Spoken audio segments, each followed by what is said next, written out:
You know, it wasn't meant to be like that. It was meant to be that God would speak to his people. Everyone would hear his voice and recognize his voice and choose to do what God has said.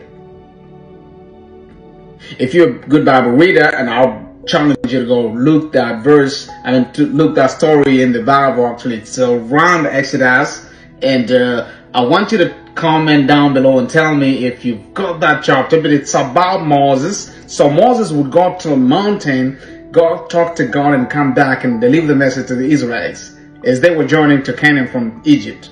So there was this day that the elders would had gathered, and they were like, Moses, you're just a young man, you see. And I'm trying actually to be contemporary a little bit, but they would mock Moses and say, you know, Moses, you're a young man, okay? You always go to the mountaintop of God and come and bring the message here. But we would also want to hear God, you see? We really want to hear God. And Moses was like, okay, cool. I'll go talk to God and I'll tell him what you want to do. And I'll come back and tell you what he would say. And if he would like to have you, then I will let you know. The Moses did the same thing, and God actually accepted to meet the Israelites. And Moses came down and told them, you know what?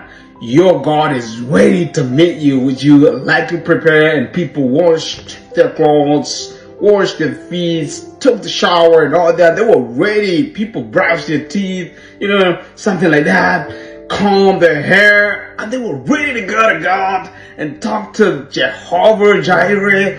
And the people were excited that something happened.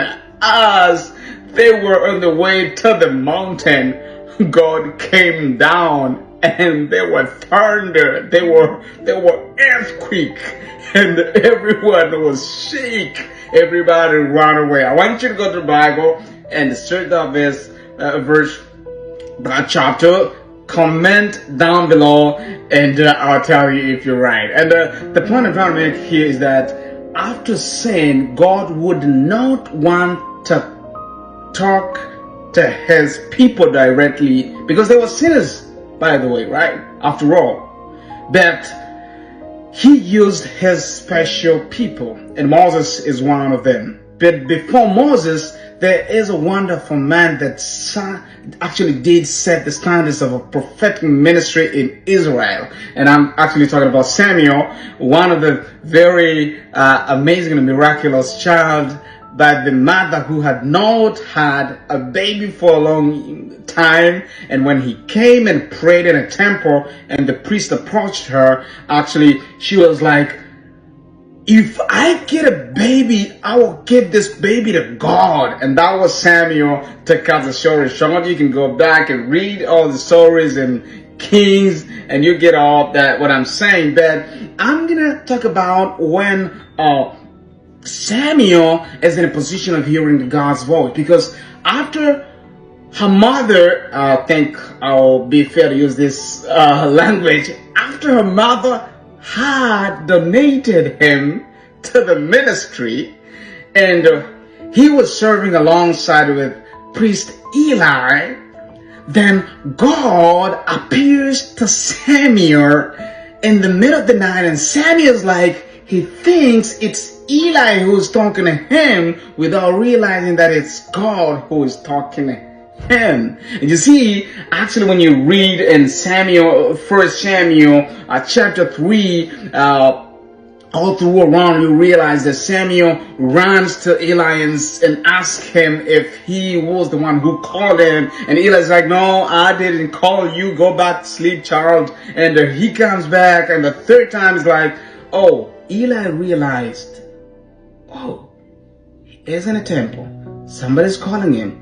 That must be God. You know what he told Samuel?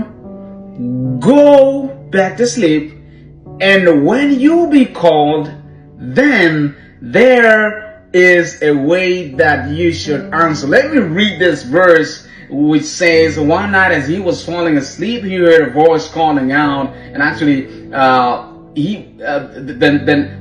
Samuel, the first Samuel 3, chapter 3, verse 12, Samuel said, here I am. And that was actually through the guidelines from Eli, and you wanna actually have to agree that in order to hear the voice of God, you should also be taught. Like a child who begins talking, and actually I always joke to people and tell them, most of the kids, for example, actually from Africa, from my country, Tanzania, most of them would say ta ta ta ta ta ta when they begin to talk. And actually in my tribe, we call father tata. So you see, I would tell everybody, I'll crack a joke and say, every child when he or she is young, they begin to be courier before they become their own tribe. Let me cut here, and I'm going to invite you to part 2 of hearing the God's voice, and God bless you.